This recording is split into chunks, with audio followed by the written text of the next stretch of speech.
అంబటి రాంబాబు గారి కోసం కొత్తగా ఏం చెప్పాలన్నా, వాడు ఒక ఎదవ. ఎందుకంటే అందుకే వాడికి జగన్కి సైకో అని ఎలా పెట్టారో వీడికి వచ్చేసిన ఆంబోత్ అని పెట్టారు. వీడికి దాంట్లో ఎటువంటిది తీసిపోలేదు. 100% వచ్చేసిన ఆంబోతాడు. ఎందుకంటే నోటికి అద్దు అరుపు ఏమీ లేదు. ఒక శుద్ధ ఎదవాడు. రాజకీయంలో కూడా పనికిమని రాజకీయం కూడా పనికిరాడాడు. అలాంటి నా కొడుకుని దేనికోసమన్నా కుల రాజకీయాలంటే జనసేన పార్టీని ఎదుర్కోలేరు, టీడీపీని ఎదుర్కోలేరు.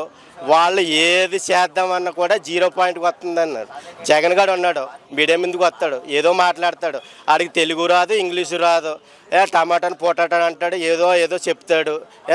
నాకు ఒక అవార్డు ఇవ్వలేదు, ఒక రివార్డు ఇవ్వలేదు, ఏంది మాట్లాడి అంటాడు. ఏం చేశాడన్న ఏదో ఒక అవార్డు రివార్డు ఇవ్వాలి. అడిగి 5 సంవత్సరాలు సర్వనాశనం చేశాడు రాష్ట్రాన్ని. మొత్తం ఎక్కడ బట్టి అక్కడ దోసుకున్న రుసుకొని తవ్వేశాడు. అది 500 కోట్లు కట్టాడు. దానివల్ల రూపాయి ఉపయోగం ఉందా? ఈడు బ్యాలెన్స్కి 500 కోట్లు. ఈడు ఒక మొగుడు పిల్లం బతకడానికి 500 కోట్లతోటి ఇల్లు కట్టుకున్నాడు. భారీ గేటు, 30 అడుగులు భారీ గేటు. అది అవసరమా? లేకపోతే ఈయన ఎవరైనా చంపేస్తాడా? లేకపోతే హెలికాప్టర్ నుంచి వచ్చి ఎవడైనా బాంబే వేస్తాడు వీడికి?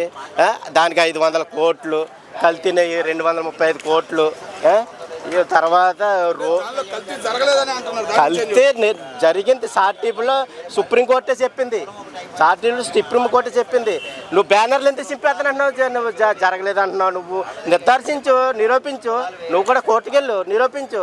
మరి బ్యానర్లు ఎంత చింపేస్తానంటున్నావు? నువ్వు నీకు అంత దమ్మున్నావు కూడా అయితే నువ్వు నిరూపించాలి కదా.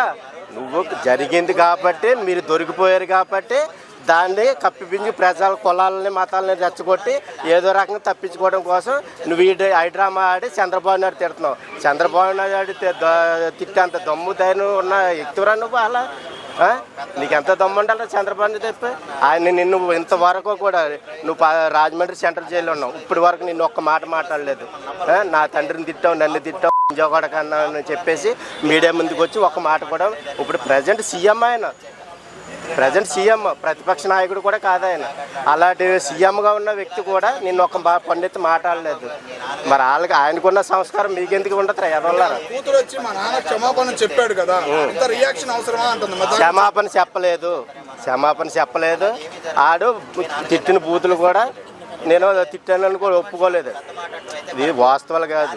ఆవిడ ఏంటంటే మీడియా ముందుకు వచ్చి ఏదేదో చెప్పేద్దాం, ఇవన్నీ కూడా తప్పుదో పట్టిందామని చెప్పేసి దొంగ నాటకాలు, దొంగ డ్రామాలు ఇవన్నీ కూడా వాళ్ళు. మరి అలాంటప్పుడు అసెంబ్లీలో ప్రతిపక్షంలో ఇప్పుడు చంద్రబాబు నాయుడు ప్రతిపక్షం, వైఎస్ఆర్ అధికారంలో ఉన్న పార్టీ. మరి భువనేశ్వర్ని తిట్టినప్పుడు మీకు 3 కూతుళ్ళు ఉన్నాం కదా, అమ్మ ఉంది కదా, మేము ఆడవాళ్ళమే కదా, తల్లి లాంటి భువనేశ్వర్ని తిట్టామని చెప్పేసి అప్పుడు మీ నాన్నగారిని ఎందుకు స్పందించలేదు నువ్వు?